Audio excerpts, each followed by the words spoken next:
ನಮಸ್ತೆ, welcome back to my another ಮನೆ vlog.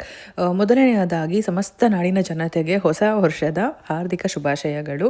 2024ರಿಂದ 2025ಕ್ಕೆ ನಾವು ಕಾಲಿಡ್ತಾ ಇದ್ದೀವಿ. ಎಲ್ಲರಿಗೂ ಒಳ್ಳೇದಾಗಲಿ ಅಂತ ಕೇಳ್ಕೊತ ಇವತ್ತಿನ ಮಿನಿ ವ್ಲಾಗ್ ಸ್ಟಾರ್ಟ್ ಮಾಡ್ತಾ ಇದ್ದೀನಿ. ಇವತ್ತು ನಾವು ರಿಯಲ್ ಸ್ಟಾರ್ ಉಪೇಂದ್ರ ಅವರು ನಿರ್ದೇಶಿಸಿ ನಟಿಸಿರುವಂತಹ UI ಮೂವಿಗೆ ಬಂದಿದ್ದೀವಿ. ಸಾಮಾನ್ಯವಾಗಿ ನಾವು ಯಾವುದೇ ಹೊಸ ಸಿನಿಮಾ ಬಂದರೂ ಹಸ್ಬೆಂಡ್ ವೈಫ್ ಇಬ್ಬರೇ ಬರ್ತೀವಿ, ಮಕ್ಕಳನ್ನ ಕರ್ಕೊಂಡು ಬರೋದಿಲ್ಲ.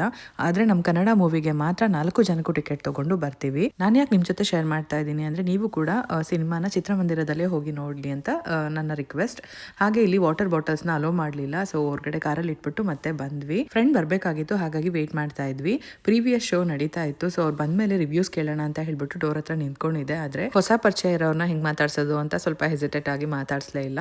ಸೊ ನೋಡ್ತಾ ಇರ್ಬೋದು, ಇದೇ ಥಿಯೇಟರ್, ತುಂಬಾ ಪುಟ್ಟ ಥಿಯೇಟರ್. ನಾವೇ ಫಸ್ಟ್ ಬಂದಿದ್ದು, ಅದಾದ್ಮೇಲೆ ಎಲ್ಲರೂ ಬಂದ್ರು, ಸುಮಾರಷ್ಟು ಜನ. ನಾವು ಸ್ವಲ್ಪ ಬೇಗ ಬಂದ್ಬಿಟ್ಟಿದ್ವಿ, ಸೊ ಹಂಗೆ ಓಡಾಡ್ತಾ ಇದ್ವಿ. ಅಷ್ಟರಲ್ಲಿ ಫ್ರೆಂಡ್ಸ್ ಕೂಡ ಬಂದ್ರು, ಪಾಪ್ಕಾರ್ನ್ ಎಲ್ಲ ತಗೊಂಡು ಮತ್ತೆ ಥಿಯೇಟರ್ಗೆ ಮೂವಿ ನೋಡೋದಕ್ಕೆ ಹೋಗ್ತಾ ಇದೀವಿ. ಮೂವಿ ಅಂತೂ ತುಂಬಾ ಚೆನ್ನಾಗಿತ್ತು. ಇದ್ರ ರಿವ್ಯೂ ನಾನು ನೆಕ್ಸ್ಟ್ ಮಿನಿ ವ್ಲಾಗ್ ಅಲ್ಲಿ ಕೊಡ್ತೀನಿ. ಚಿತ್ರದ ಕೊನೆಯಲ್ಲೇ ಕಂಪ್ಲೀಟ್ ಮೂವಿ ಅರ್ಥ ಆಗೋಗುತ್ತೆ. ಕಷ್ಟಪಟ್ಟು ಜೇನ್ ನೀರ್ಕೊಂಡ್ಬಂದು ಸರ್ಕಾರ ರಾಣಿ ಜೇನ್ಗೋಸ್ಕರ ಬ್ಯಾಂಕ್ ಅಲ್ಲಿ ಕೂಡಿರ್ತಾರೆ. ಬ್ಯಾಂಕ್ ಅಲ್ಲಿ ನಿಮ್ಗೆ 5% 6% ಬಡ್ಡಿ ಕೊಡ್ತೀವಿ ಅಂತ ಅದನ್ನ ದೊಡ್ಡ ದೊಡ್ಡ ಕಾರ್ಪೊರೇಟ್ ಕಂಪನಿಗೆ ಲೋನ್ ಕೊಟ್ರೆ ಅದನ್ನ ಅವ್ರು ವಿದೇಶಕ್ಕೆ ಹೊಡ್ಕೊಂಡು ಹೋಗ್ತಾರೆ.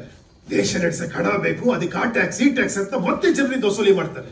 ಅದ್ರ ಜೊತೆ ಈ ನಾಯಕರುಗಳು ದೇಶಗಳ ಮಧ್ಯೆ, ಜಾತಿ ಧರ್ಮಗಳ ಮಧ್ಯೆ ಪ್ರಾಬ್ಲಮ್ ಇದೆ, ಅದನ್ನೆಲ್ಲ ನಾವು ಸರಿ ಮಾಡ್ತೀವಿ, ನಿಮ್ಮನ್ನು ಕಾಪಾಡ್ತೀವಿ, ಉದ್ಧಾರ ಮಾಡ್ತೀವಿ ಅಂತ ಟ್ಯಾಕ್ಸ್ ನ ಕಕ್ಕಿಸ್ತಾನೇ ಇರ್ತಾರೆ.